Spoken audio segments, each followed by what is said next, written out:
നമസ്കാരം.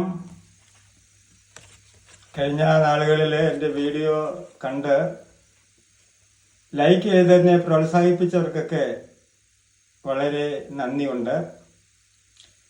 ഇന്ന് നിങ്ങളുമായിട്ട് ഞാൻ പങ്കുവയ്ക്കുവാൻ പോകുന്ന കാര്യം നമ്മുടേതായിരിക്കുന്ന സ്റ്റേറ്റിൻ്റെ വികസനം മുരടിക്കുന്നതും അതുപോലെ ചില ജീവിതങ്ങളുടേതായിരിക്കുന്ന ഉന്നമനത്തിന് തടസ്സമായി നിൽക്കുന്ന ധാരാളം കാര്യങ്ങളുണ്ട്. അതിൽ എല്ലാം തന്നെ പറയുന്നില്ല എങ്കിൽ തന്നെയും അതിൽ പ്രധാനമായിട്ട് 3 പോയിന്റുകളാണ് ഞാൻ സംസാരിക്കുവാനായിട്ട് ആഗ്രഹിക്കുന്നത്. ഒന്ന് എന്ന് പറയുമ്പോൾ ജനങ്ങളുടേതായിരിക്കുന്ന മനോഭാവം അഥവാ ആറ്റിറ്റ്യൂഡ്. 2 രാഷ്ട്രീയക്കാരുടേതായിരിക്കുന്ന നീക്കം. 3 ജാതീയത അഥവാ വർഗീയത. ഇപ്പോൾ ജനങ്ങളുടെ മനോഭാവം എന്ന് പറയുമ്പോൾ മനുഷ്യൻ്റെതായിരിക്കുന്ന രക്തത്തിൽ അലിഞ്ഞു ചേർന്നിട്ടുള്ള സ്വഭാവ സവിശേഷതകൾക്ക് വളരെ പ്രാധാന്യം അറിയിക്കുന്നുണ്ട്. എക്കാലത്തും ഒരു പ്രത്യേക ജനവിഭാഗം മണ്ണിൽ പണിയെടുക്കാതെ ജോലി ചെയ്യാതെ വിയർക്കാതെ ഭക്ഷണം കഴിച്ച് സുഖലോലുപരായി ജീവിക്കുവാൻ ആഗ്രഹിക്കുന്നു. അപ്പോൾ അങ്ങനെ അവർ ജീവിക്കുമ്പോൾ അവർ ചില വ്യക്തിയുടേതായിരിക്കുന്ന വിയർപ്പിൻ്റെ അധ്വാനം ഭക്ഷിച്ചാണ് ആ നിലകളിൽ അവർ ജീവിച്ച് പോകുന്നത്. അതിനവർ ചെയ്യുന്നത് എന്താണെന്ന് ചോദിച്ചു കഴിഞ്ഞിരുന്നാൽ ഒരു ജനവിഭാഗത്തെ അവർക്ക് അടിമകളാക്കുകയും അവിടേതായിരിക്കുന്ന ആശ്രിതരാക്കി തീർക്കുവാനുള്ളതായിരിക്കുന്ന തന്ത്രബുദ്ധി മെനഞ്ഞ് അങ്ങനെയാണ് അവരുടേതായിരിക്കുന്ന ജീവിത നിലവാരങ്ങൾ. അപ്പോൾ അങ്ങനെ ഉള്ള പശ്ചാത്തലത്തിൽ ഏതെങ്കിലും നിലകളിൽ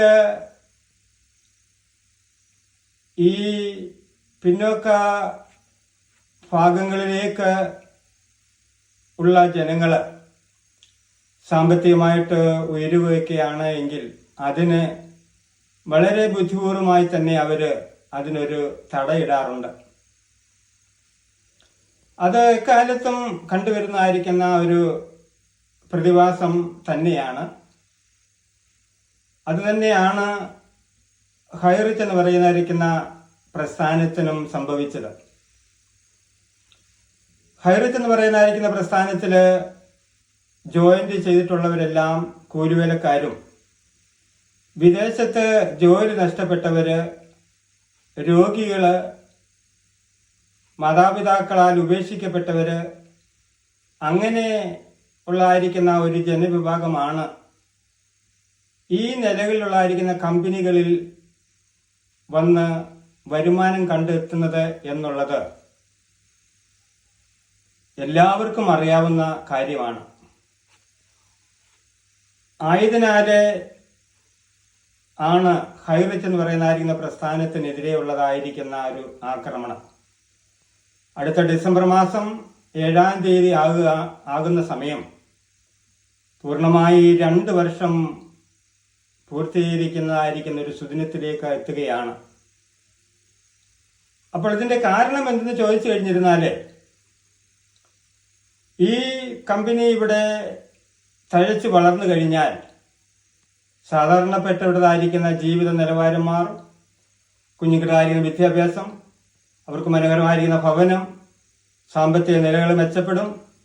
അങ്ങനെയൊക്കെ ഉള്ളതായിരിക്കുന്ന വസ്തുതകൾ ഉണ്ടാകും എന്നുള്ളത് അറിഞ്ഞുകൊണ്ട് തന്നെയാണ് ഈ ഒരു പ്രസ്ഥാനത്തിന് മേൽ ഇത്രമാത്രം ഒരു ആക്രമണം ഉണ്ടായത്.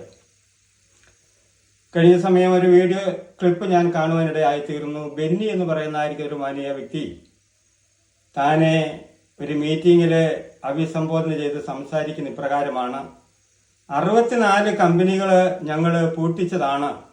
അതുപോലെ തന്നെ ഹൈറിച്ചും ഞങ്ങൾ പൂട്ടിക്കുമെന്ന്. അപ്പോൾ അതാണ് ഈ കമ്പനിക്ക് ഇത്രയും പ്രതിസന്ധികൾ ഉണ്ടാകുവാനായിട്ട് ഇടയായി തീർന്നത്. രണ്ടാമത്തെ കാര്യം എന്ന് പറയുമ്പോഴേ രാഷ്ട്രീയ നിലപാടുകൾ അഥവാ രാഷ്ട്രീയക്കാരൻ. നമ്മുടെതായിരിക്കുന്ന കൊച്ചു കേരളത്തില് ഇതുവരെയും അധികാരത്തിൽ വന്നിട്ടുള്ളതായിരിക്കുന്ന ഒരു രാഷ്ട്രീയ പാർട്ടികളും ജനങ്ങളുടേതായിരിക്കുന്ന ക്ഷേമത്തിനോ പാവപ്പെട്ടവരെ ഉദ്ധരിക്കുന്നതിനുള്ളതായിരിക്കുന്ന വഴികൾ ഒന്നും അവര് നടപ്പിലാക്കിയിട്ടില്ല. അവിടേതായിരിക്കുന്ന മനോഭാവം ചിന്താഗതി മറ്റൊന്നാണ്. അവർക്കെപ്പോഴും അവിടേതായിരിക്കുന്ന പാർട്ടിയില് പോസ്റ്റർ ഒട്ടിക്കുവാന്, ജാഥയ്ക്ക് നീളം കൂട്ടുവാന്, കൊടി പിടിക്കുവാൻ ഇങ്ങനെ കുറച്ച് ജനങ്ങൾ വേണം. അവര് എങ്ങനെയുള്ളവരായിരിക്കണം എന്നത് നമ്മൾ മനസ്സിലാക്കുമ്പോൾ പാവപ്പെട്ടവരായിരിക്കണം. അപ്പൊ പാവപ്പെട്ടവരുണ്ടെങ്കിൽ മാത്രമേ രാഷ്ട്രീയക്കാരുടേതായിരിക്കുന്ന പ്രവൃത്തികൾ മുന്നോട്ട് നീങ്ങുകയുള്ളൂ. അപ്പോഴും പാവപ്പെട്ടവൻ ഒരിക്കലും പൈസ ഉണ്ടാക്കാൻ പാടില്ല എന്നുള്ളതായിരിക്കുന്ന ഒരു അജണ്ട അവരുടേതായിരിക്കുന്ന ജീവിതത്തിലുണ്ട്. മൂന്നാമത്തേതെന്ന് പറയുമ്പോൾ ജാതീയത അഥവാ വർഗീയത. ജാതീയത എന്ന് പറയുന്നത് ഒരു വലിയ പ്രതിസന്ധി തന്നെയാണ്.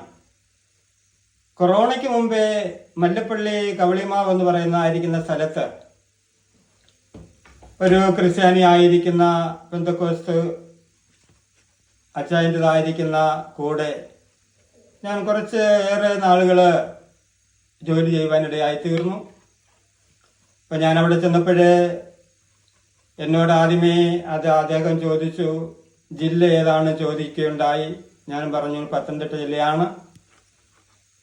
താലൂക്ക് ചോദിച്ചു, റാന്നി പെരുന്നാടാണെന്ന് പറഞ്ഞു. ഇനിഷ്യല് KV എന്ന് വന്നത് എങ്ങനെയാണെന്ന് ചോദിച്ചു. ഞാൻ പറഞ്ഞു എൻ്റെതായിരിക്കുന്ന സ്ഥലം കണ്ടംകുളമാണ്. എൻ്റെ പിതാവിൻ്റെ പേര് വർഗീസ് എന്നാണ്. വർഗീസ് എന്നുള്ളതായിരിക്കുന്ന അക്ഷരത്തിന്റെ ആദ്യത്തെ അക്ഷരമായിരിക്കുന്ന V, അങ്ങനെയാണ് സ്ഥലപ്പേരും പിതാവിന്റെ അക്ഷരത്തിന്റെ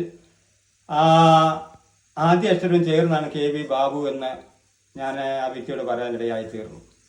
അപ്പോൾ എനിക്ക് ഒരു കാര്യം മനസ്സിലായത്, അവര് എന്റേതായിരിക്കുന്ന ജാതി ഏതാണ് എന്ന് അവർക്ക് തിരിച്ചറിയാൻ വേണ്ടിയുള്ളതായിരിക്കുന്ന ടെക്നിക്ക് ആയിരുന്നു അത്. വടക്കോട്ട് ഇങ്ങനെയാണ്, ജാതി അവർക്ക് മനസ്സിലായില്ലെങ്കിൽ അവർ ഈ ഒരു ടെക്നിക്ക് ഉപയോഗിച്ച് ജാതി കണ്ടുപിടിക്കും. അപ്പോൾ ജാതി എന്ന് പറയുന്നത് പൈശാചികമാണ്, അത് ക്രൂരതയാണ്, അത് നിഷ്ഠൂരതയാണ്.